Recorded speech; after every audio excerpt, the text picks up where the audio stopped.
আসসালামু আলাইকুম।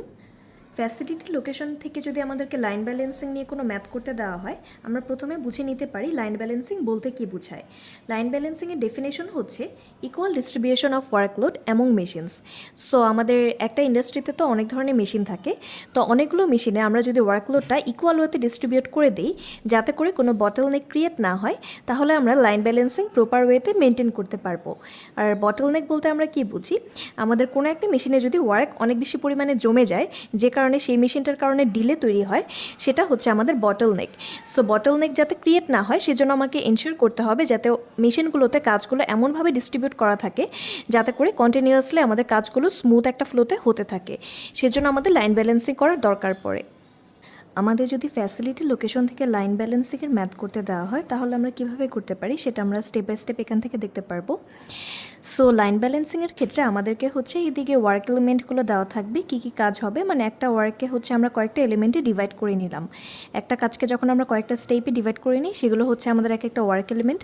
আর প্রতিটা ওয়ার্ক এলিমেন্টের জন্য আমাদের কতটুকু সময় লাগছে সেটাও আমাদের দেওয়া থাকবে। যেমন এখানে যদি একটা ওয়ার্ক এলিমেন্ট হয়, এক্ষেত্রে আমার হচ্ছে এটার জন্য 40 সেকেন্ড টাইম লাগছে। এখানে টাইমের ইউনিট সেকেন্ডে দেওয়া। আর হচ্ছে এখানে আমাদের প্রিডিসেসর দেওয়া থাকবে। তো এখান থেকে আমি কীভাবে ম্যাথগুলো করব স্টেপ বাই স্টেপ দেখতে পারি। তো কিছু জিনিস আমাদের জানা থাকা লাগবে, যেমন টি হচ্ছে আমাদের processing time.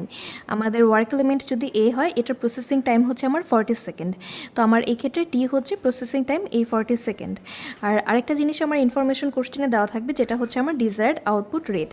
So desired output rate হচ্ছে আমার কোশ্চেনে যে কোনো কিছু দেওয়া থাকতে পারে। এখানে যেমন দেওয়া আছে 2400 ইউনিটস পার উইক।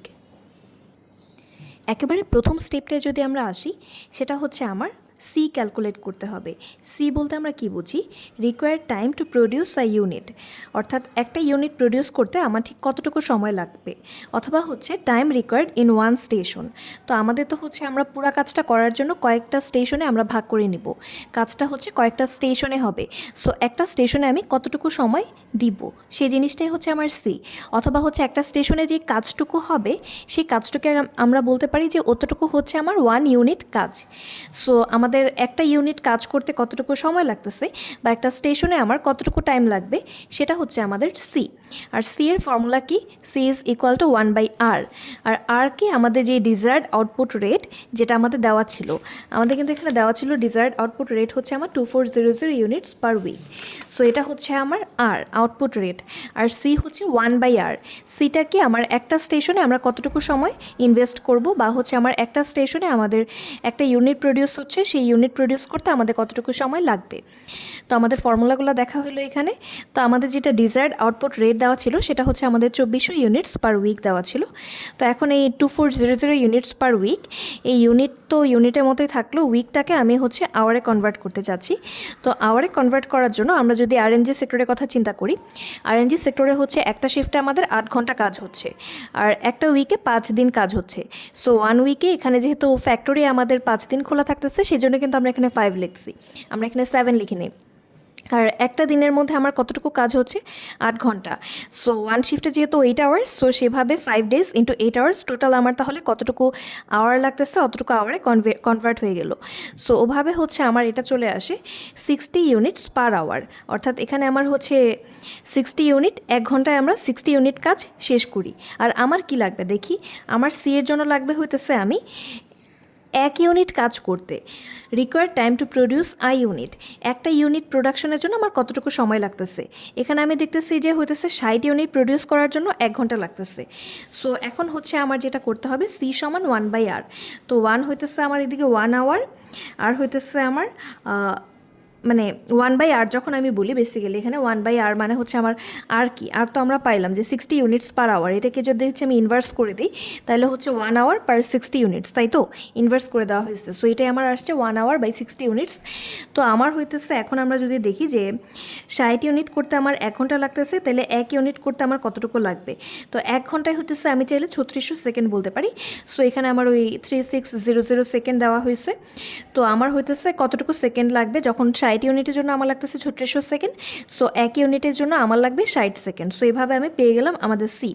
তো সি হচ্ছে আমার 60 সেকেন্ড, এটা হচ্ছে আমার required time to produce 1 unit. এটা গেলো আমাদের স্টেপ 2। এরপরে আমার স্টেপ 1। এখন আমাদের স্টেপ 2 কি, আমাকে ম্যাক্সিমাম সাইকেল টাইম বের করতে হবে।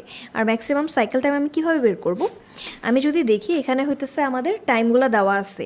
ওয়ার্ক এলিমেন্ট এ এর জন্য আমার লাগবে 40 সেকেন্ড, ওয়ার্ক এলিমেন্ট বি এর জন্য আমার লাগবে 30 সেকেন্ড। তো এইভাবে প্রত্যেকটা এলিমেন্টের জন্য আমার হচ্ছে টাইম দেওয়া আছে। So maximum cycle time just হচ্ছে এই প্রত্যেকটা টাইমের যোগফল, প্রত্যেকটা এলিমেন্টের জন্য যে টাইম অ্যালট করা সেটার যোগফল বা সেটার সামেশন হচ্ছে আমার ম্যাক্সিমাম সাইকেল টাইম। সো এই যোগফলটাই আমার এখানে আসে 244 সেকেন্ড। এটা গেল স্টেপ 2। এরপরে হচ্ছে আমার স্টেপ 3, যেখানে হচ্ছে আমাকে নাম্বার অফ স্টেশন বের করতে হবে। আমরা তো টোটাল কাজটাকে কয়েকটা স্টেশনে আমরা করব, সো নাম্বার অফ স্টেশন বের করা।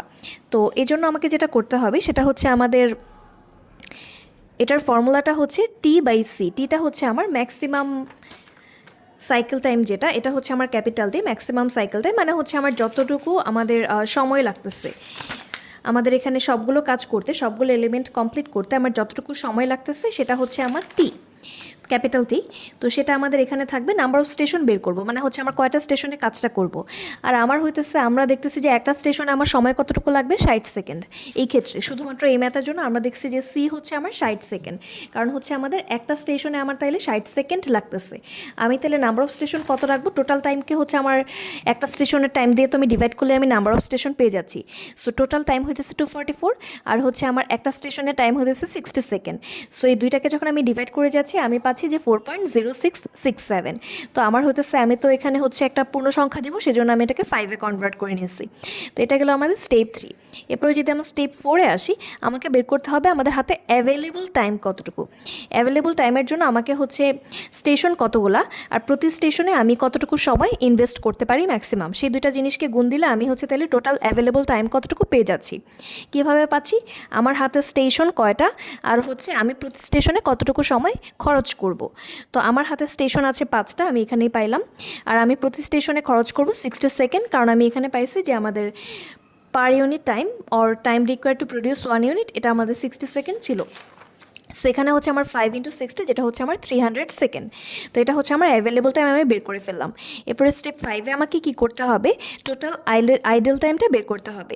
তো আইডল টাইম বের করার জন্য আমার হাতে কতটুকু সময় আছে, অর্থাৎ এটা 300 সেকেন্ড অ্যাভেলেবল টাইম যেটা, এটা থেকে আমি হচ্ছে আমার সাইকেল টাইমে কতটুকু ইনভেস্ট হচ্ছে। সাইকেল টাইম কোনটা, ম্যাক্সিমাম সাইকেল টাইম হচ্ছে এই সবগুলার যোগফল। সো এটাতে কতটুকু ইনভেস্ট হচ্ছে আমি সেটা হচ্ছে আমি যখন অ্যাভেলেবল টাইম থেকে বিয়োগ দিয়ে দিব, তাহলে আমার হাতে কতটুকু এক্সট্রা টাইম রয়ে গেলো, অর্থাৎ আইডল টাইম কতটুকু রয়ে গেলো সেটা আমরা বের করতে পারবো। আইডল টাইমটা আমাদের আসে 56 সেকেন্ড এই ম্যাথের জন্য। তো এখন হচ্ছে আমাদের যেটা করতে হবে সেটা হচ্ছে আমার স্টেপ 6, আমাকে এফিসিয়েন্সি বের করতে হবে। তো এফিসিয়েন্সি যদি আমি বের করতে চাই, আমাকে যেটা করতে হবে, একটা হইতেছে আমাদের এফিসিয়েন্সি বের করার জন্য আমাদের ম্যাক্সিমাম যে সাইকেল টাইমটা মানে হচ্ছে আমাদের প্রতিটা এলিমেন্টের টাইমকে যোগ করলে আমাদের যে টাইমটা, এটা হবে আমাদের উপরে এফিসিয়েন্সির জন্য। আর হচ্ছে আমাদের হাতে অ্যাভেলেবল কতটুকু সময় থাকলো সেটা হবে নিচে। সো 244/300 × 100%। এভাবে হচ্ছে আমরা এফিসিয়েন্সি বের করতে পারি যে আমার এই ক্ষেত্রে এফিসিয়েন্সি কতটুকু।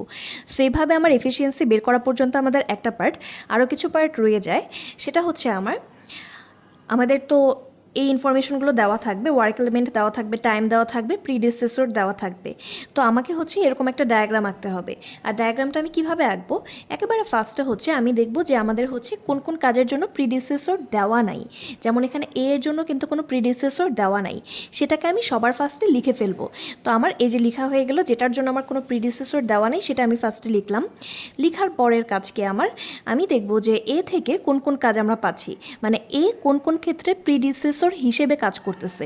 তো আমরা দেখতে পারি যে বি এর জন্য কিন্তু এ প্রিডিসেসর, আবার অ্যাট দ্য সেম টাইম এ কিন্তু সি এর জন্য প্রিডিসেসর হিসেবে কাজ করে। অর্থাৎ আমি এ থেকে তাহলে বিতে যাব, আবার এ থেকে আমরা সিতেও যাব। সেজন্য আমরা এ থেকে বিতে গেছি, আবার একইভাবে এ থেকে আমরা সিতেও গেছি। এরপর আমি দেখতে পারি যে আমার বি কার কার জন্য প্রিডিসেসর হিসেবে কাজ করে। বি হচ্ছে আমার ডি এর জন্য প্রিডিসেসর হিসেবে কাজ করে, আবার ই এর জন্য প্রিডিসেসর হিসেবে কাজ করতেছে। সো আমি বি থেকে ডিতেও যেতে পারবো, বি থেকে ইতেও যেতে পারবো। আবার সি কাজ করতেছে এফ এর জন্য প্রিডিসেসর হিসেবে, আবার সি কাজ করতেছে জি এর জন্য প্রিডিসেসর হিসেবে। সো সি থেকে আমরা এফ এ গেলাম, সি থেকে আমরা জিতে গেলাম। এরপরে আমি ডি আর ই এই দুইটা হচ্ছে কম্বাইন্ডলি এইচ এর জন্য প্রিডিসেসর হিসেবে কাজ করতেছে। সো ডি আর ই থেকে আমরা একসাথে এইচে গেলাম, আবার এফ আর জি থেকে আমরা একসাথে আইতে যাব। সো এফ আর জি থেকে আমরা একসাথে আইতে গেলাম। তো এই ডায়াগ্রামটা আমাকে ফার্স্টলি আঁকতে হবে। এরপরে যদি আমি দেখি যে আমাদের হাতে নাম্বার অফ স্টেশন আমরা একটু আগে দেখলাম যে 5 ছিল নাম্বার অফ স্টেশন, আর হচ্ছে আমার ইচ স্টেশনে প্রত্যেকটা স্টেশনে আমরা সময় দিচ্ছি 60 সেকেন্ড করে। তো আমরা স্টেশন কয়টা? 5টা। সো আমি হচ্ছে 5টা ঘর এজন্য এঁকে নিচ্ছি, স্টেশন যেহেতু 5টা। এরপরে আমাদের কাজ হইতেছে এই ডায়াগ্রামটাকে আমি এই স্টেশনগুলোর আন্ডারে এই ডায়াগ্রামটা আমি স্টেশনগুলোর আন্ডারে ড্র করব। তো আমাদের এই ডায়াগ্রামে যেভাবে কাজগুলো দেওয়া আছে আমি প্রত্যেকটা কাজকে কোনো না কোনো স্টেশনে আমি দিয়ে দিব, এবং এই ফ্লোটা এইভাবে যে ফ্লোটা হচ্ছে সেই ফ্লোটাকে আমার মেনটেন করতে হবে। তো মেনটেন করে তারপরে হচ্ছে আমি এদিকে ডায়াগ্রামটা ড্র করব। তো এখানে হচ্ছে আমি 5টা স্টেশনে ডিভাইড করছি, যেহেতু হচ্ছে আমার ওয়ার্ক স্টেশন 5টা ছিল। তো এখন আমি স্টেপ বাই স্টেপ যদি দেখি, একটা জিনিস আমার খেয়াল রাখতে হবে যে আমার যেহেতু প্রতিটা স্টেশনে আমার টাইম দিচ্ছে আমরা 60 সেকেন্ড, সো আমরা কাজ যাতে এমনভাবে এখানে ইনপুট না করি যেন হইতেছে আমার 67 সেকেন্ডকে ওভার করে যায়, এই জিনিসটা আমার খেয়াল রাখতে হবে। সো আমি যদি ডায়াগ্রামটা দেখতে দেখতে কাজটা করি, ডায়াগ্রাম হচ্ছে আমার ফার্স্টে ছিল আমাদের এ। সো এর জন্য আমার টাইম কতটুকু? 40 সেকেন্ড, রাইট? সো আমি ফার্স্টে আমি প্রথমটাই লিখলাম, এর জন্য হচ্ছে আমাদের 40 সেকেন্ড আমরা এখানে লিখলাম। তো 40 সেকেন্ড লেখার পরে এ থেকে হচ্ছে আমরা বিও পাচ্ছি, সিও পাচ্ছি। আর বি এর জন্য আমাদের টাইম কতটুকু? বি এর জন্য আমাদের টাইম হচ্ছে 30 সেকেন্ড, সি এর জন্য হচ্ছে আমার 50 সেকেন্ড। তো এখন হচ্ছে আমি যখন ডায়াগ্রামটা ড্র করব, আমি কিন্তু বিটা এখানে চাইলে দিতে পারতাম, চাইলে আমি এখানে বি লিখতে পারতাম, কিন্তু এখন আমি লিখি নাই কেন? আমার বি এর জন্য টাইম ছিল 30 সেকেন্ড। তো এ তো আমার অলরেডি হচ্ছে 40 পেয়ে যাচ্ছে, 40-র সাথে যদি আমি 30 যোগ করি আমার 70 হয়ে যাচ্ছে। কিন্তু আমরা জানি যে আমার প্রতিটা স্টেশনে টাইম হচ্ছে আমার 60 সেকেন্ড। সো আমি 60কে এক্সিট করে আমি এখানে 70 লিখতে পারতেছি না, সো আমি বিটা অন্য কোথাও লিখবো। তো আমি চাইলে এখানে লিখতে পারতাম, আমি এখানে লিখছি, এটা আমার ইচ্ছা। আর সিতে আমার লাগতেছে 50 সেকেন্ড, আমরা দেখছি, তো সিটাও আমি এখানে লিখলাম। তো এরপরে আমি যদি দেখি যে আমার হইতেছে আমরা সি থেকে মানে বি থেকে পাচ্ছি ডিআরই, তো এই ডি এর জন্য আমার 40 লাগতেছে, ই এর জন্য আমার 6 লাগতেছে। তো এখন আমি যদি দেখি যে এখানে হইতেছে আমার 30 অলরেডি আছে, 30-র সাথে তো আমি 40টাকে আমি রাখতে পারতেছি না, কিন্তু আমি চাইলে হচ্ছে 6টাকে রাখতে পারতেছি, কারণ 30-র সাথে 40 রাখলে 70 হয়ে যাবে, 70 তো আমি একটা স্টেশনে দিব না। সো আমি হতেছে এই জন্য বি থেকে যে আমরা ডি পাই, সেই ডি যেটার হচ্ছে আমার 40 সেকেন্ড টাইম লাগতেছে, সেই ডিকে আমি এখানে পাঠিয়ে দিচ্ছি। আর হইতেছে আমি ইকে আমি এখানে পাঠাচ্ছি, কারণ হচ্ছে ই এর জন্য 6 সেকেন্ড টাইম লাগতেছে, তো এটাকে আমি এক ঘরে রাখতে পারি, মানে একটা স্টেশনের আন্ডারে রাখতে পারি। আবার হচ্ছে এই সি এর সাথেও কিন্তু আমার হইতেছে সি থেকে আমরা কী কী পাচ্ছি? সি থেকে আমরা পাচ্ছি আমাদের এফ পাচ্ছি, আর হইতেছে আমাদের জি পাচ্ছি। এফ এর জন্য আমার লাগতেছে 25, জি এর জন্য আমাদের লাগতেছে 15 সেকেন্ড। এখন আমার কিন্তু এই 50-র সাথে 25 সেকেন্ড বা 15 সেকেন্ড কোনোটাই রাখা পসিবল না, সো আমরা এখানে সেজন্য কিছুই রাখতেছি না। তো এখানে হচ্ছে আমি 30 আর 6 যদি আমি যোগ করি 36 হয়ে যাচ্ছে। 36-এর সাথে কিন্তু আমি 25 রাখতে পারবো না।